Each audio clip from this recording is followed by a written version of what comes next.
So with that, Sam Rhodes, the Executive Vice President of PIDC, is going to introduce our guest on today. Sam. Marla, thank you very much, and welcome everyone to this first in our series that we have put together in partnership with the Scattergood Foundation and Spectrum Health Services. This is a 6-month-long, 6 series on Is It Just Me? Paying attention to your mental health during the time of COVID and civil unrest. Just for a quick background, and I know this is a pretty intimate group, and several of you are very familiar with PIDC, but PIDC, of course, is the nonprofit partnership between the public and private sectors in Philadelphia. And our mission is to drive growth to every corner of the city. We've been working with small businesses as well as significant reinvestments into some of our most impacted communities for over 60 years. And we were talking a little bit before this webinar started about the confluence of the work that we do and mental health, how important it is to the small business owner, how important it is to the city to think about and take care of your own mental health, to think about your employees and the workplace. We've been thinking long and hard about that at PIDC, and I think we all have, and especially in the confluence of the COVID pandemic, the work from home environment, and the murder of George Floyd, and the conversation and reactions that sparked in terms of thinking ever more deeply about issues of systemic racism. And so we think that this confluence between small business activity, small business growth, and mental health is incredibly important, and we've been really thrilled. And I want to give a lot of credit to Marla Hamilton and at PIDC, and to the Scattergood Foundation, and to Spectrum Health Services for conceptualizing this series and for pulling it together. I wanted to introduce very briefly HopeWorks, who is our partner for this first session titled Grieving and Healing During COVID-19.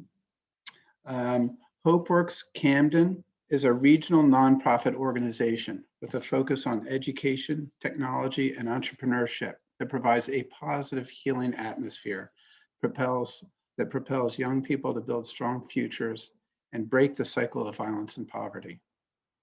Through its youth healing team, HopeWorks is providing group trauma training to regional professionals who see the value of a trauma-informed approach to the workplace. Trauma affects brain development and behavior, and awareness of its impact continues to grow. And I am not a mental health professional, but I do know enough to say that trauma isn't what the way I think we've traditionally thought of it. It comes in many shapes and forms, and we'll learn more about it today. And I think it's a very important lens and way to think about what we do. During this time of COVID-19 and the civil unrest, HopeWorks is providing guidance to organizations around trauma of employees and impacts of work environments, usually demonstrated through high levels of burnout, lack of accountability for employees and staff, fractured communication and organizational tribalism, reduced efficiency and performance, strained or closed external communications, and contagious stress. Its clients, HopeWorks Camden clients, have included Jefferson University, Vetri Community Partnership, Cooper University Healthcare, and more. As a business owner who experiences these issues, we urge you to attend and encourage your employees to also join in the discussion. So with no further ado, before I turn it over to HopeWorks, I wanted to turn it over to Samantha Matlin, who's our partner at Scattergood Foundation, to further introduce this series. Thank you. Thanks, Sam. All right, so you get 2 Sams to kick off your Tuesday. So I really want to take this time to hear from HopeWorks because they are the stars of this. I just wanted to say that we're so pleased to partner with PIDC and Spectrum and are really wonderful speakers that'll be part of these series. And I want to say, as a behavioral health person and a psychologist, I'm so pleased that the business community and PIDC is also taking the time to step back and say, wow, this is an incredible time of stress on business owners, on clients, on our personal and professional lives. And so I think it's really wonderful that for you attending, that you're also taking the time out of your hectic schedules to do this.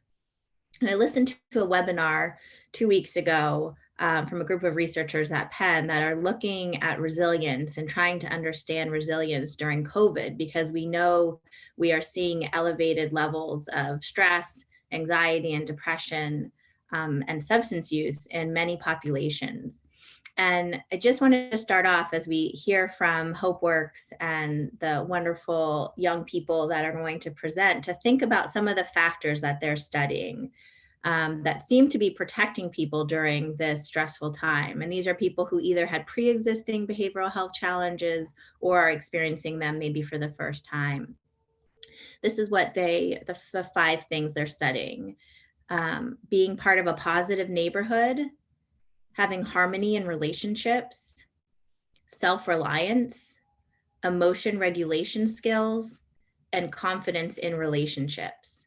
So I just wanted to take a step, to back and reflect on that as we're all talking. I'm also going to put in a resource for their survey that they've developed during this time on how to get some additional resources and feedback. Please don't do this now, because I want to make sure we all give our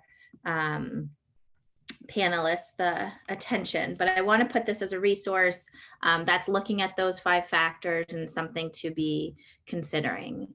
So without that, without any other introduction, I want to turn it over to Kate and Khadijah, and just want to say thank you again for taking the time to do this. We know that you're asked to present a lot, and we know Scattergood asked you to present a lot. So we appreciate you always being a willing partner and collaborator. So thank you again. And Kate, I think you're first. Are you first talking? Bouncing back and forth quite a bit. Good morning, everyone. My name is Kate. I'm the Community Impact Director at HopeWorks. I am going to share my screen and then we'll go ahead and get started. So can everyone see my screen? Thumbs up? Awesome. Well, thank you so much. The first thing I want to do is give Khadijah an opportunity to introduce herself, and then I'll talk a little bit more about HopeWorks. So Khadijah, if you want to introduce yourself.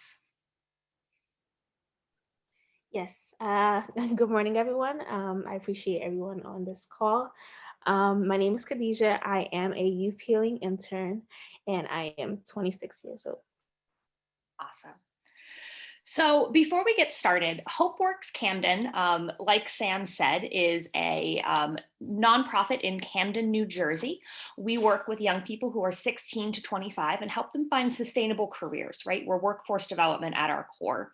But one of the things that makes us a little bit different, I guess 2 things that make us a little bit different is, one, we're trauma informed. And so we found back in 2012 that we weren't fulfilling our promise to young people, right? We weren't actually helping them get the jobs. We weren't actually helping them keep the jobs. And we had to take a hard look at what we were doing. And one of the things that we found is that we were asking the wrong question, right? We were asking what's wrong with people instead of what happened to them. And so we're going to talk a little bit about that today and how we made that transition. The other thing that makes us different is that we also have businesses. So we have 3 different social enterprise small businesses that we run. We have our web design team. So if anyone needs a website, we have a team of young people who can help you with that. We also do GIS, which is Geographical Information Systems.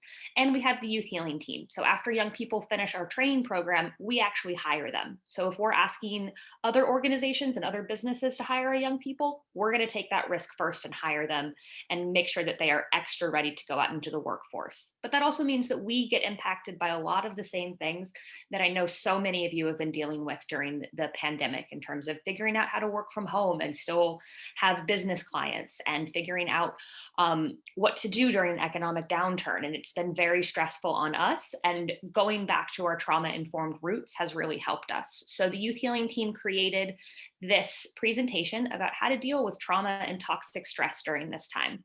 So that's some of what we're going to be talking about today. All right, so now we're going to dive into the objectives of the webinar. So first, we're going to understand how the coronavirus is all affecting us. We're also going to understand some ways we can build resilience and also create our safety plans. So I would like to give a heads up. This is a trauma workshop, so we'll be covering some heavy topics and doing some self-reflection. So if therefore anytime you feel uncomfortable, you feel unsafe or overwhelmed, feel free to step away from the computer, do whatever you need to do, and when you're ready, you can come back and join us. So we have a pledge. We have a few fun games for you guys. So this is a safe place, and we ask for you to take a pledge to ensure that everyone feels comfortable. So I will need everyone to raise your right hand and repeat after me. I solemnly swear to participate in all the activities so that no one here looks silly. So now that you've taken a pledge, I think we already have 2 volunteers for an activity later on, and Kate will send you guys the info over the chat. So now we're going to talk about what's going on in our bodies. So first, I'm going to talk about the prefrontal cortex. The prefrontal cortex is the part of the brain that is located right behind your forehead. And this part of our brain thinks before we do. So it's in charge of carrying out thinking processes such as thinking, decision-making, and planning. So just to give an example of how we use our prefrontal cortex, say for instance, I'm trying to plan a party and I'm gonna decide if I'm gonna do it virtually or I'm gonna do a little small intimate gathering at my house. Then I will try to figure out, okay, if I'm gonna do any type of games, what type of entertainment, if I'm gonna have food during the intimate gathering, and things like that. So that's the way we will use our prefrontal cortex. Now going on to the other part of the brain, which is called the amygdala. We like to think of this part of the brain as the evil twin. And this part of the brain, the body recognizes danger and reacts before thinking of what is going on. So the whole job of the amygdala is to keep us safe. Just to keep in mind, the prefrontal cortex and the amygdala cannot work together at the same time. So we're using more of our amygdala right now because we fear for the long-term and short-term effects of COVID-19. Yeah, so this is really talking about that we're either using our thinking part or we're using our reacting part of our brains. And we don't have a lot of control over that. So how this actually works in the body is a stress response system.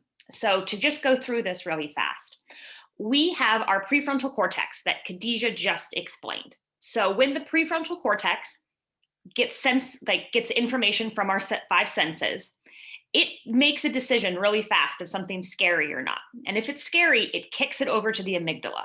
And the amygdala takes over. There's this thing called amygdala hijacking, which means that your amygdala essentially shuts down your prefrontal cortex. And so you can't think through your actions, you're just reacting, usually the same way that you've reacted in the past. When your amygdala wakes up, it starts a series in the body. So then it wakes up your hypothalamus, this little part here, and that sends a message to your pituitary gland and your adrenal gland, and they start producing 2 stress hormones. These 2 stress hormones are adrenaline and cortisol. So we all know adrenaline, right? We talk about it all the time. It's the reason we like roller coasters. It's the reason that I absolutely hate haunted houses. I think that's the one good thing about COVID this year is that none of my friends have asked me to go to a haunted house. It's been the first time in years that that's actually happened. So adrenaline and cortisol are both those stress hormones, and they're really good for us in the short term, right? So they are having us do reactions like run faster. They give us that like high feeling almost, but they're not great for our bodies in the long term. So how many folks here, and you can just put it in the chat or raise your hand, and we won't call on you, but just so we know what's going on. How many of you guys have seen any of the Fast and Furious movies or know anything about drag racing? Okay, got some folks, Cool. So there's this chemical. When a drag racing car is losing, they have to pump a chemical called nitrous oxide, right? Or NOS. And that helps them zoom over the finish line, right? So that chemical is really great for the car in the short term, helps the car to win. But what happens if they pump that chemical too much? Someone can pop it in the chat. Anybody know what happens to the cars? They blow up, right? Yeah, the car stalls out, the car blows up, nothing good happens. It's kind of the same thing with our bodies. That if we use these adrenaline and cortisol too much, it has a long-term impact on our bodies. And it has an impact right away, and it has an impact short-term. So now that we understand the stress response system in the bodies, Khadijah is going to take us through a game, and we're going to need everybody to participate. So I'm looking at you panelists because I can see you, but all of the attendees, we're hoping you're doing this too because it's way more fun if you do. Yes, yes, and you guys took the pledge in the beginning of the webinar. So, so I have a first activity called Jump Around. So how this game works, I'm going to give you guys a list of tasks to start one at a time. So you'll start each new task as I say it. Don't worry about completing it. Just move on to the next one as I say. So I will need everybody's participation. Everyone needs to stand up and just continue to place your mics on mute for me. And once everybody is up and ready, then I'll start off with the first task. All right, everybody up? Good? All right. So the first task is to clap your hands. Say your favorite color 3 times fast. Jump up and down. Count down from 10. Touch your head, shoulders, knees, and toes. Bark like a dog. Wave your hands above your head. Say no stress 4 times fast.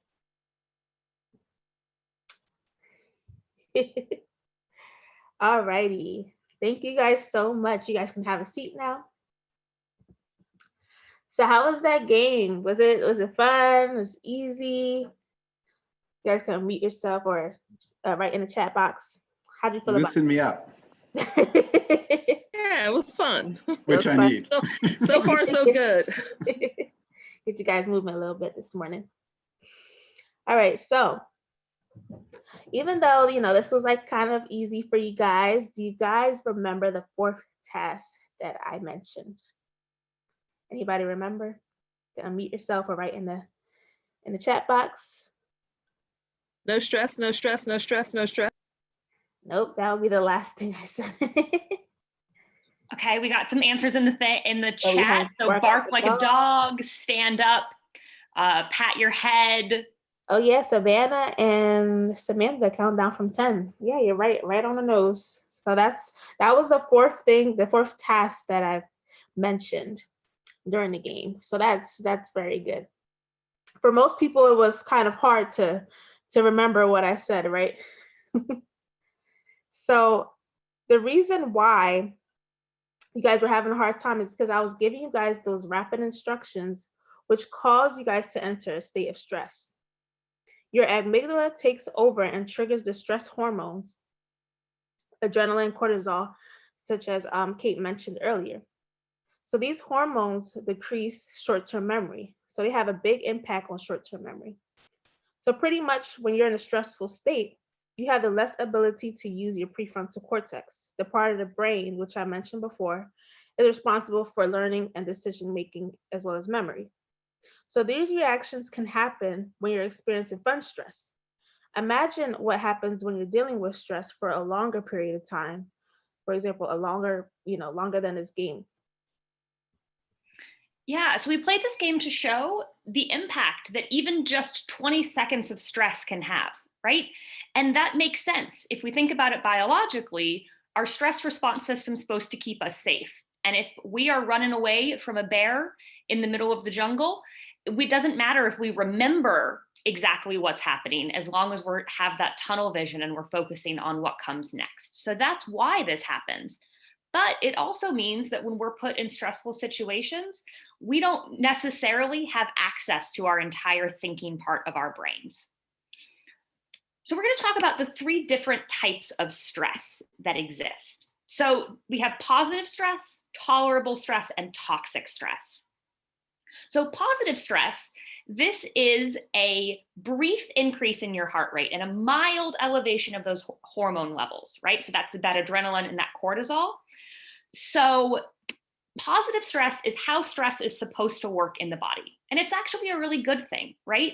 It helps us to grow and develop. I think a lot of you guys, I see Cecilia's talking a lot about her kids, but it's how kids learn, right? They get a little bit stressed when they're doing math problems at school, and then they figure out that they can accomplish that. And so they build a little bit of confidence and resiliency, right? So that's how stress is supposed to work. But that's not always what happens. So then we have tolerable stress. So tolerable stress is serious. It's a temporary stress response system, but it's buffered by a supportive relationship.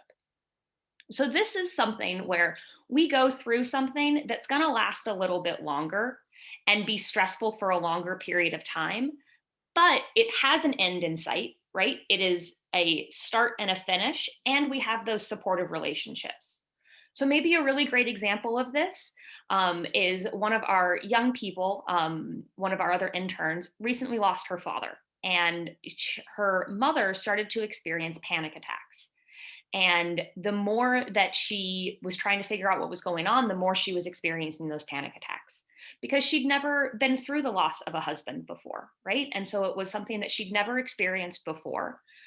But because of her children and her church and her support system, she was able to get through that and able to lower her stress response system over time. And so that's an experience of tolerable stress, right?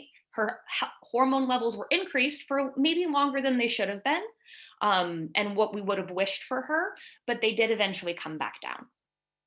And then the last type of stress is toxic stress. So this is a prolonged activation of the stress response system in the absence of protective relationships, right? So toxic stress occurs when we have that elevated stress hormones for a long period of time and don't have any relief from it. So examples of toxic stress are if someone's experiencing abuse or neglect, that's an example of toxic stress. Bullying at school is an experience of toxic stress a lot of times, but it really depends on what you have access to, right? So tolerable stress versus toxic stress, those supportive relationships can really make a big difference. So Khadijah and I could experience the exact same event or events. And for me, it could be toxic because I don't have the resources to get through that. But because Khadijah does have the resources, it would stay at tolerable for her. So just to explain this a little bit better, let's take it back to that drag racing car example. So if we think about positive stress, that is how we're supposed to use that NO2, right? That nitrous oxide. So we pump it at the last 20 seconds of the race, and then it comes back down. Doesn't really do a lot of damage to the car. Tolerable stress would look like using that NO2 throughout the race, but then being able to take your car to a mechanic, right? And have someone look at the car and help you to repair anything that happened to that. So you're going to go up in stress levels, and then go back down and take care of anything that happens because of it. Toxic stress would be like pumping that NO2 the entire race and then not having a mechanic to take it to, right? And then having to run another race right after that with the same amounts of NO2 in your systems. So these are the 3 different types of stress, and trauma is really happening in that toxic stress level, right? So think about it this way. This is why trauma affects us the way that it does. Biologically, this is what's going on underneath the surface. So does anyone have any questions about these 3 different types of stress? You can raise your hand and we can unmute you, or you can type it in the chat box or the Q&A box. We've got so many options for you guys to ask us questions. Okay. So we're going to ask someone to actually raise their hand and unmute for this one. Yep. So since Kate went over the different types of stress, what type of stress do you think we're experiencing at this time? You guys can unmute yourself.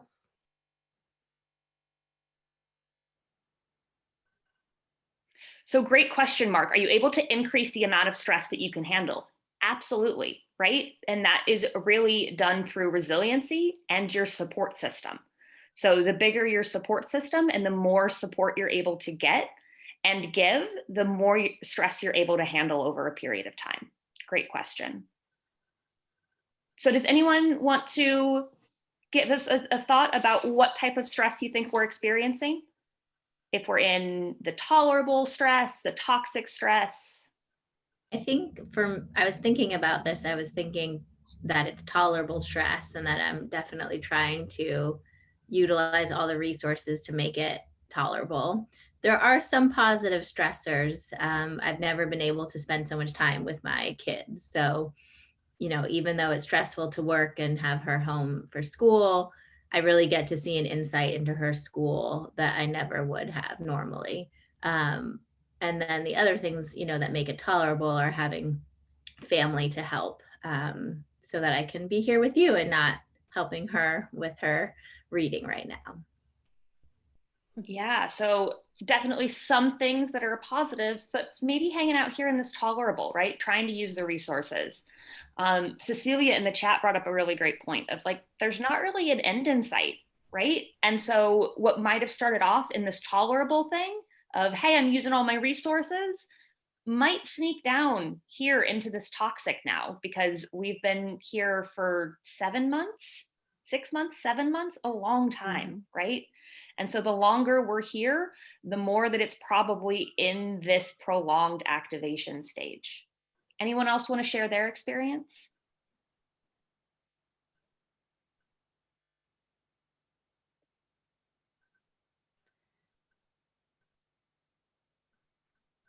So we have a question. Someone said, Mr. Wayne said, how would you concentrate to regulate the NO2 in your car when the race is happening during a thunderstorm? So we'll give you some tools called safety plan at the end of this that can really help to do that. But I think that's a great point, right? That right now we're probably experiencing a bunch of these things simultaneously. You bring up that like, hey, we're having to win the race and we're in the middle of a thunderstorm and this other thing is happening and there's an election and there's racial injustice and there's this and there's this and there's this, and it starts to feel like it's piling up, right? Yeah. So great. So we're probably hanging out somewhere in that tolerable or toxic stress. Yes. So we have our internal and then we have external resources that are being overwhelmed. So for internal resources are things we use within us, such as things like deep breathing, having those, positive mindsets and positive thinking. And then the external resources that are offered to us are things like therapy, support systems, healthcare system, the economy, ability to handle whatever is going on, and etc. But due to all of the stress that we're experiencing, both of these sources are being overwhelmed. It may be different for each person based on their coping skills, but in general, it may feel like an overwhelming feeling at times. So what's made these events feel different? Why does COVID-19 and the racial injustice movement feel different from other stressful experiences that we've had? So this is really an opportunity for you all to share a little bit of why you think this feels more stressful than other ones. So if you raise your hand, Quinn can go ahead and unmute you and you can share why you think this is different.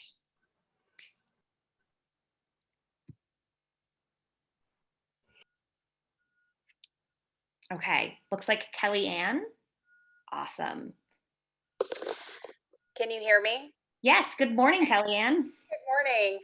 I think I would say it feels like everything is hitting at one time, where over the years, I think we've had different things happen, different, major world issues, but it feels like 2020 has compacted everything. Racial injustice, the pandemic. I'm currently grieving the loss of my father. I know that was mentioned earlier from last year, and so I think it's this it almost feels like a breaking point where everything is coming together at one time. So I think those coping skills are so important to figure out how to maneuver this time. Yeah, thank you so much for sharing. But yeah, so just everything hitting at once, right? That piling on effect that's really overwhelming the resources that Khadijah was talking about. And so that's why like having extra coping skills is so important right now. Thanks so much for sharing that, Kellyanne. Anyone else want to share why they think that these feel different? So Savannah shared in the chat that like the lack of physical touch is really difficult, right? So yes, not having access to our support systems in the same way that we have before, right? So we might have had super supportive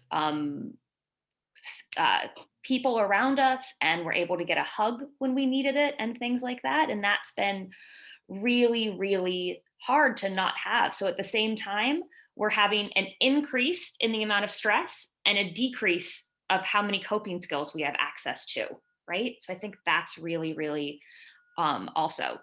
And Cecilia said the same thing, being at home and feeling isolated compounded that, right? So really not having access to our support systems has made it harder for us to cope with some of these things. Okay, we're looking for like maybe one more person to share.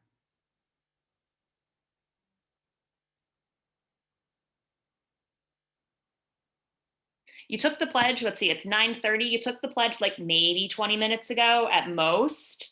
So that still is in effect. So anybody want to share some of their experiences? Yes, thank you so much, Darwin. Good morning. I am in traffic, so that's a little bit stress. I am trying my best to use the GPS to accommodate, but lo and behold, there's still an accident. So I'm just trying to figure out how best to cope here. Part of the reason why I'm in traffic because I had to take my son to take his driving lesson. He's 18 years old, and being a parent with a student driver is also stressful. Yes, so, yes, it is. So I'll mute myself because I think I have a sarcastic son in the car. Okay. That makes a lot of sense, but thanks for sharing that. So I think that brings up a lot of stuff, right? We already live pretty stressful lives before all of this happening, right? So traffic, that's been a stressor that we've been dealing with for a long time. Teenage drivers, that's been a stress we've been dealing with for a very long time. But those things feel even different now, right? They feel more stressful. Everything feels a little bit different. And so then it's like Savannah also mentioned that not having an end of sight like feels really hard, and we're trying to figure out how to make this feel normal, but it's just really overwhelming. And that speaks to hanging out in maybe that tolerable stress and that toxic stress. So thank you everyone so much for sharing. So the next thing that we're going to do is really talk about how this has been affecting us.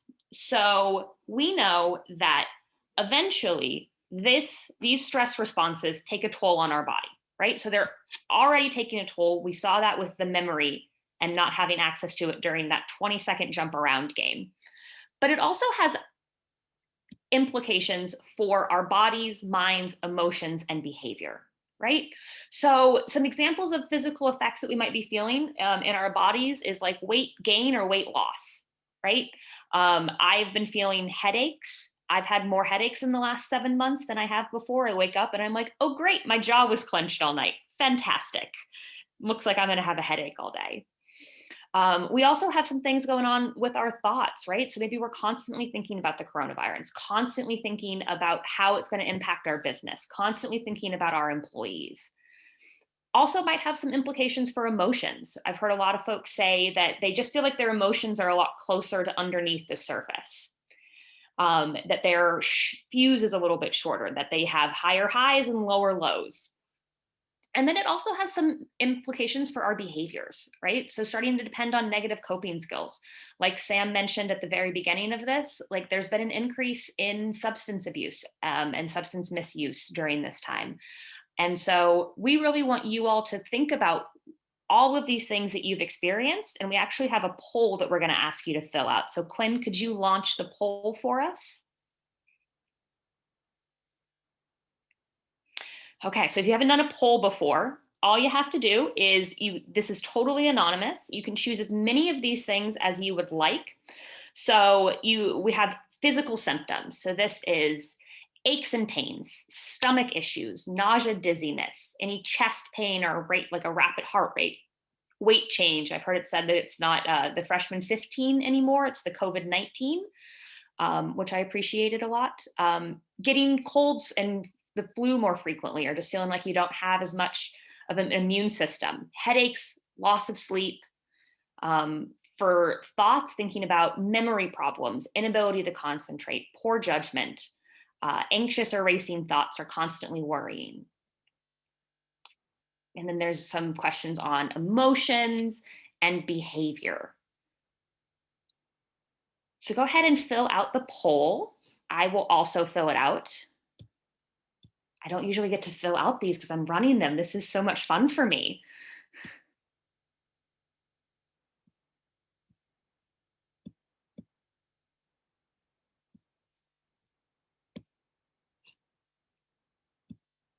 We have a little bit more time to do this. Remember, you can fill out as many of them as you would like.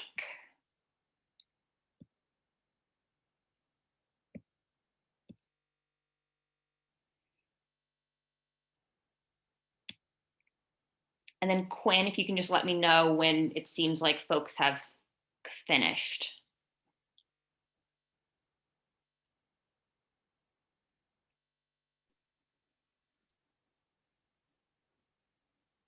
Answers are still coming in.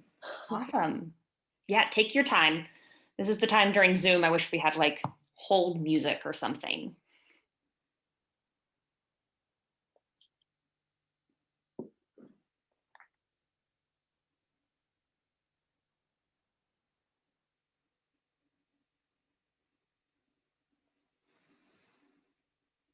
Okay, looks like it's slowed down a bit here. Okay, so maybe give folks like 10, 15 more seconds, and then we'll end the poll, and then you can share the results with us.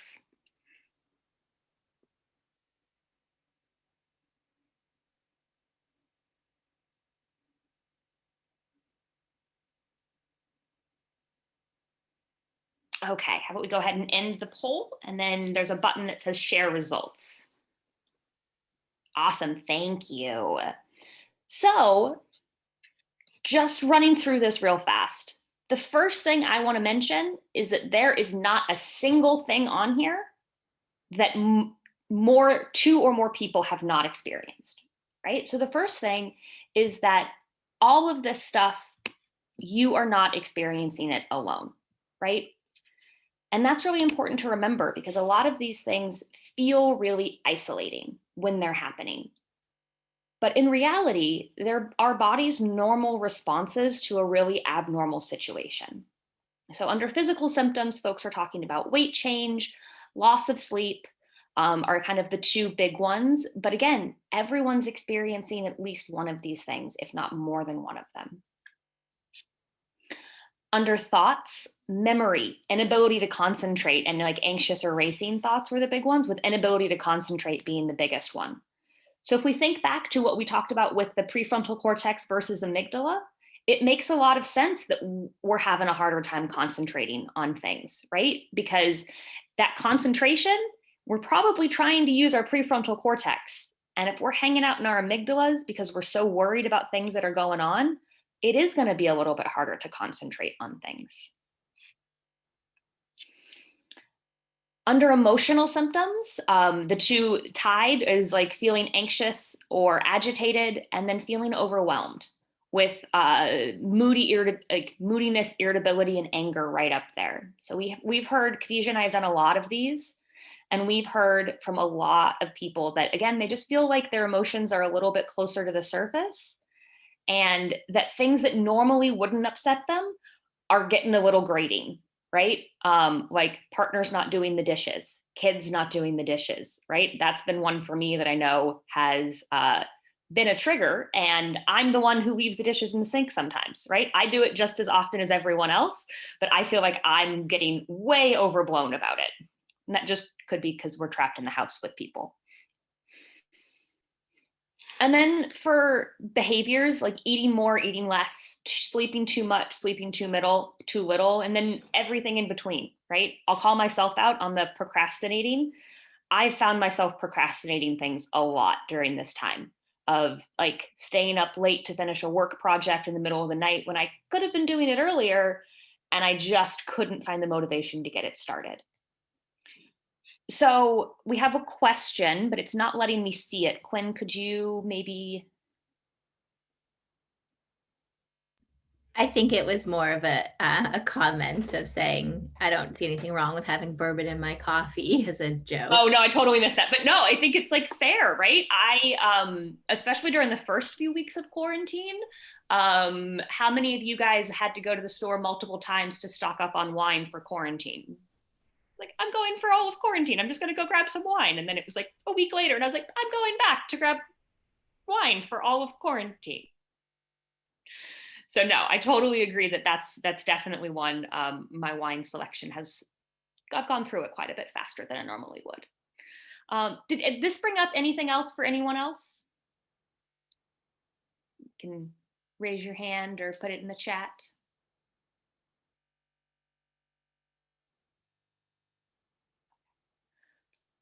Well, I would just like to point out that if we're all experiencing all of these things, that probably means that our employees and the young people in our lives are also experiencing them, right? And so what does that mean for how they're handling what's going on? And if they're having the same sort of things happen, then it's something that we could look at in terms of, hey, maybe we need to talk about this with our employees. It's not just something we should be focused on with ourselves. So thank you all so much for participating in that. Okay, now we get to watch some of our other panelists have some fun. So to make up for making you guys talk about depressing stuff for so long, we are going to hop into the click game. So for the click game, we've asked 2 of our panelists to share their screens with the click game up.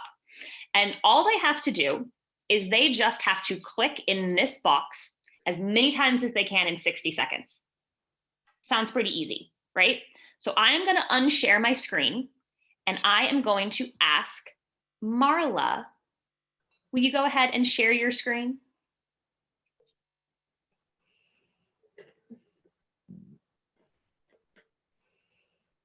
Okay, looks pretty good to me. So are you ready, Marla? You can unmute yourself so we can hear you. On your mark, get set, start clicking. Okay. It's good, going, it's going. It's going, but like those clicks per second could definitely be a little bit better.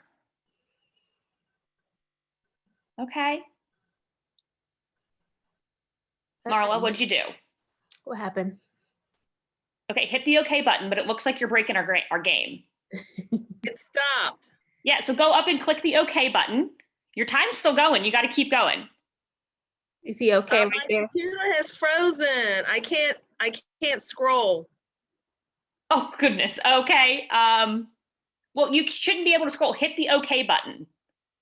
Right there on the top, yeah. Yeah. And then you should be able to keep clicking. Maybe you'll be able to keep Menu clicking. bar, okay. Yeah. Okay, keep going. Oh, no, Yeah. come on. You only got like 5 seconds left. 5 seconds. Okay. Come on. Okay. So you got 41 clicks in 60 seconds. So like not terrible, but like not the best ever. Okay. It started over. It started the count over. Yeah. I think you messed up our game. I did. Yeah. Sorry about that. It's okay. Marla, if you can unshare your screen, Sam's going to share her screen. So I wrote it down. You got 41 clicks. I'm going to recuse myself after this.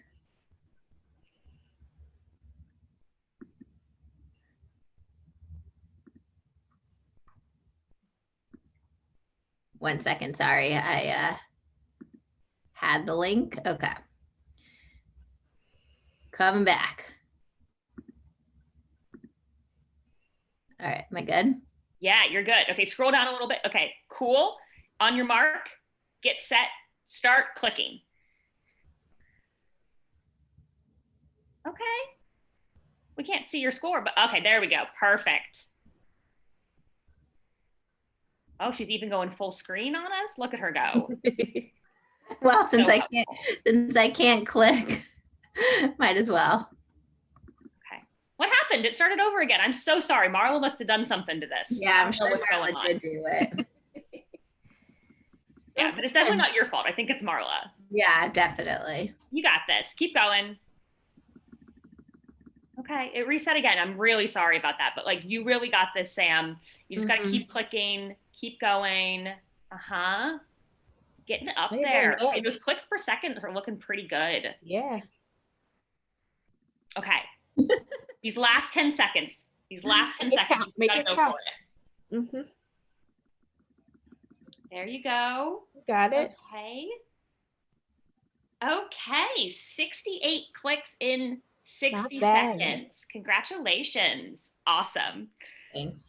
So you can go ahead and unshare your screen. Thank you. So for Marla and Sam, how did you feel while playing that game?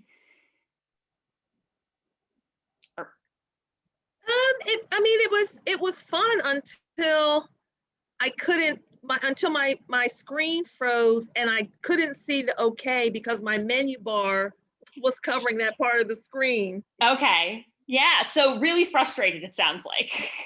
Yes. Okay. That makes sense. And Sam seemed to get a little frustrated, but was able to get over it. So Marla, why do you think we made you play this game? I don't know. Because I'm a good sport. I'm a team player. Because you're a team player. Okay, that's probably why we picked on you. But we actually made you play this game to show that all of the clicks represent the goals that you had, right? The goals and aspirations that you might have had during COVID. And the clicks resetting and you not being able to see things, not being able to really like get over it, represented the stuff that happened during that, right? So we're creating a stressful situation for you.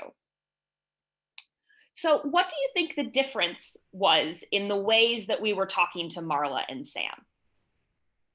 Do you guys notice a difference in that? We weren't being super nice to Marla, were we? Yeah. You're blaming Marla. We blamed her, right? It was her fault that the game wasn't working. I mean, it's true. Said that she broke it. I promise our web team was very good. They programmed it that way. It's supposed to reset every 15 seconds. But did that impact how they played the game? Yeah, it really did, right? Yeah, like I could see Marla getting more frustrated and Sam was able to overcome some of those things that were happening. And so that's a great way to show how our support systems can impact us. The really cool thing about this is if we had taken a blood test from Marla and Sam while they were playing this game, I can almost guarantee you that Marla would have had higher levels of adrenaline and cortisol than Sam. And that's just because of the messages that she was receiving, right? Even if she didn't feel like she was getting more stressed out, having people say negative things or having a lack of a support system. So even if we'd said nothing, she would have had a higher level of adrenaline and cortisol versus having that encouraging person, even if it's just in the background, physically lowers the amount of stress hormones in your body. So just like we can stress each other out, we can actually help to lower the amount of stress hormones in someone else's body, which is just the coolest thing ever, right? And can really impact how much resiliency they have, the ability to bounce back. So Khadijah is going to talk to us a little bit about collective resiliency. Yeah. So what is collective resiliency? So it's when a community comes together in times of high stress and rebound together. So when a community is faced with adversity, the community comes together to help support one another in those times of stress and high anxiety. So having a strong support system at hand is a huge way to build resilience. Having the people in your life who support you can make a huge difference in getting through these difficult times, especially during the season of COVID-19, elections coming up, the racial injustice system, and things like that. So I'm going to talk about how we can build collective resilience.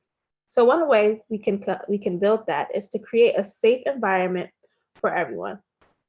You'll want to have an environment that's both safe and trustworthy for everyone in the community. So start with your home. Say hi to your neighbors. So next, you'll have at least one person you check up on. We're all in this together, and furthermore, all of us are affected by this one way or another. A quick text or a phone call can make a huge difference in how someone's day is going. And make sure you always have someone to check up on you. Many times we get caught up in making sure everyone else is okay, but we do forget about ourselves. That we need somebody to make sure that we're doing okay. Again, we're all in this together. So going back to the different types of stress, one way to get your stress from toxic to tolerable is having that strong support system that we mentioned earlier, and we can build that collective resilience during difficult times. So we want everyone to grab your phone. You can see this, my phone. I have a cute picture of my dog on it. And I would love if you guys would take out your phones and just quickly text someone that you haven't talked to in a while, right? So collective resiliency, we as humans are pretty good at building it, but it's a lot harder to build collective resiliency when we can't see people physically, right? And so we have to build in time to intentionally do it. And as much as it's weird, having those really uncomfortable water cooler conversations, they're part of what is building collective resiliency. And so maybe this is scheduling some time to just have a coffee break with someone, even if it's virtually, just sitting over and having 10 minutes to talk to them about what's going on. So I'd like everybody to take out your phones and to text someone that you haven't talked to in a while.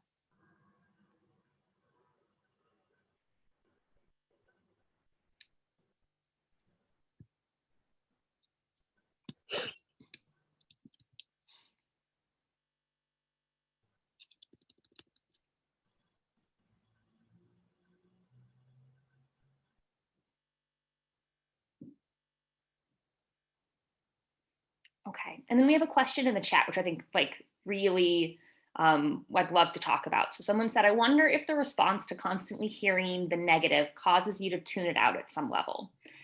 And it does at some level, but it still has that impact on your stress hormones, right? And so you might not feel like it's affecting you that much, but your brains and bodies are taking in those negative comments, whether you want them to or not.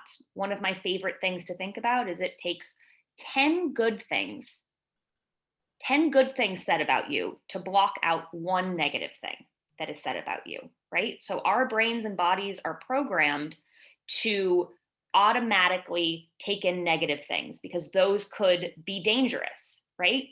But they're not programmed to take in good things. And so it takes 10 good things to block out one negative thing. So thank you so much for asking that question. Okay. Here is the other way to build resiliency. And this goes back to someone who was talking about how do you regulate during a thunderstorm, right? Safety plan and self-care plan are how you do that. So Khadijah, take it away. Yes, so here are some tools that you guys can use during these tough times that we're going through. The first one we're going to go over is called a safety plan. So this is something that you can do during work or anytime you feel yourself becoming frustrated, angry, and unsafe. So for example, that you have things like taking deep breaths, thinking before reacting, counting down to 10, and this can vary from person to person.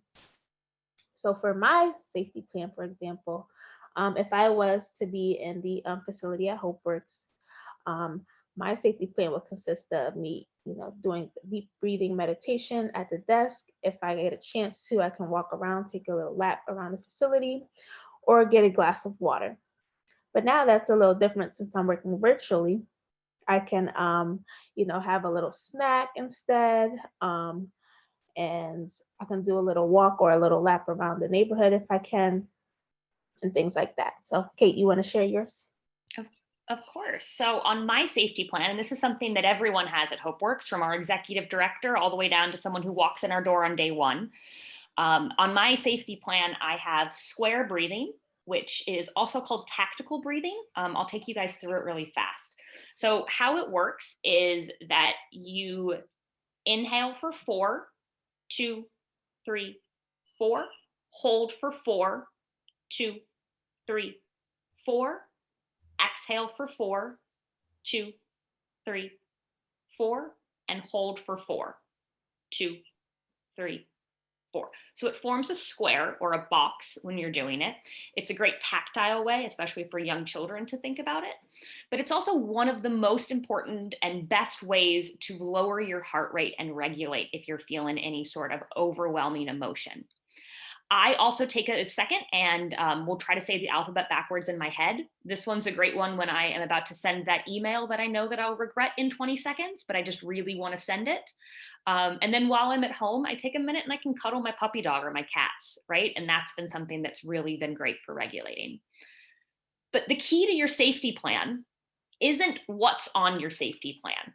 It's the consistency that you're using it. So it doesn't matter what's on your safety plan, as long as you're doing something when you're feeling those overwhelming emotions, that's going to help you get into the habit. And the more that you do this, the more you're building up your resiliency and your emotional management techniques. And so this is a great thing that we can use. And it's also a great thing to teach young children. It's a great thing to teach employees as well. So Savannah said she loves that she can lie down on the floor and do some stretches during the workday, right? Stretching is a great one. Moving your muscles is something we don't get to do as often as our bodies would like.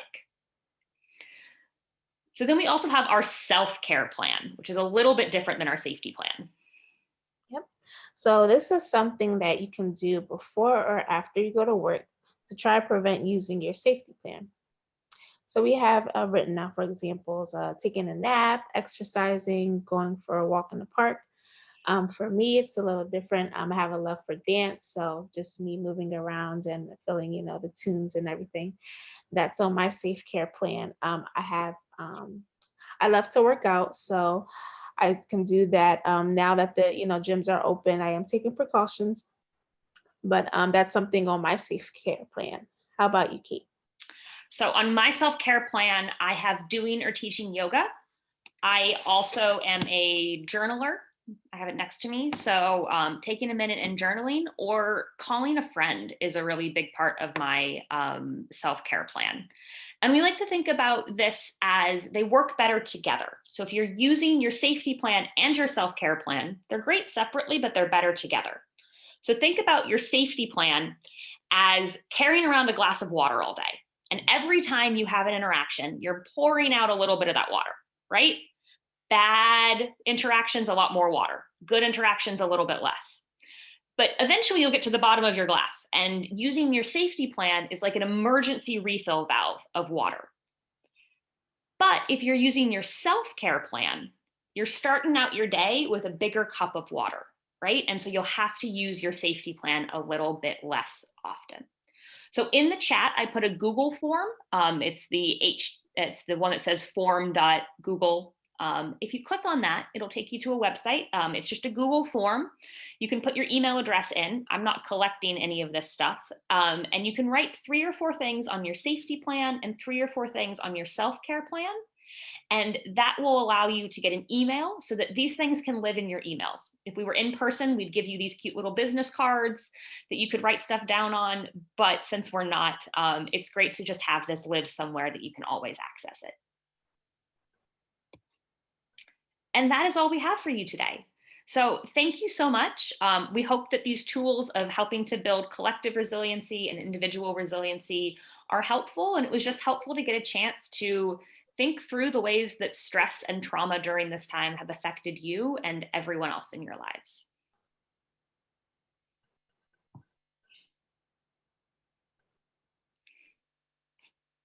We want to thank Kate and Khadijah for today.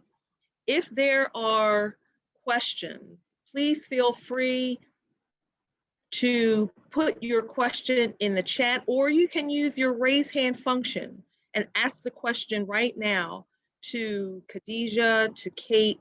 We'd be more than happy to take your questions. If there's anything that you're not clear on, or if there's just a comment that you want to make, we certainly welcome it. We want you to feel satisfied out of today's session.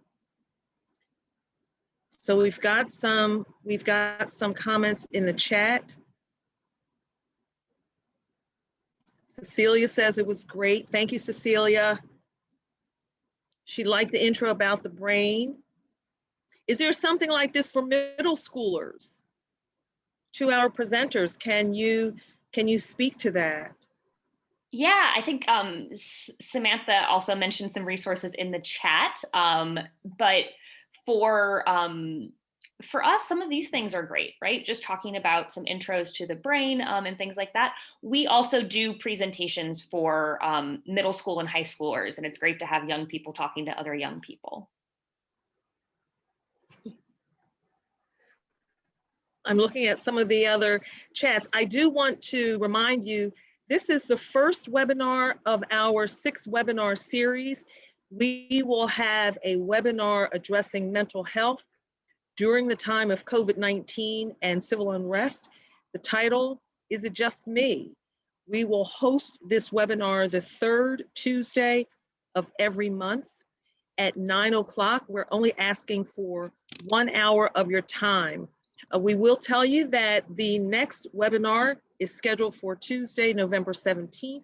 Our title is Stress of Structural Racism and Civil Unrest. We're going to take a deep dive into that. Our presenter is Dr. Frank Johnson, who is the Director of Integrated Services at Marikey and also serves with the Spectrum Health Services. And all of these webinars are listed on PIDC's website. You must register separately for each webinar. We think we have a series that is going to address so many of the mental, emotional wellness needs during this time. It's a topic that's not getting a lot of attention. This came out of 2 workshops that PIDC hosted with Scattergood early on in the pandemic. And based on the response, we thought this was the right time to offer you the subject matter experts, health care professionals who can address those issues that are occurring and happening in real time, and that are, as you saw the poll, they are happening across our community. It is not just me. Is it just me? No, it's not just you. And so we thank you for taking the time to step out and hear the information that is coming forth. Some of it is going to set your mind at ease. Some of it is going to confirm what you've been thinking. It's not just you. So again, we thank you for today. Any parting comments that anyone has? Samantha, Kate, Khadijah, any parting comments that you would like to make? No, just want to say thank you to HopeWorks again. It was a great way to kick off the series. So I just want to say thank you, and they're able to do things interactively, even virtually. So very impressed by that, because usually we would have stuff flying across a room. So we still were able to do something fun together. So just want to thank everyone. I hope everyone has a good rest of your day and has a fuller cup of water. I like the metaphor. Or coffee in my case. Or both. Or both. Have a great Bourbon day. and Thank you coffee. so much for having us. Thank you. Thank you all. Have a great day. Thank you. Hopefully we'll see you soon.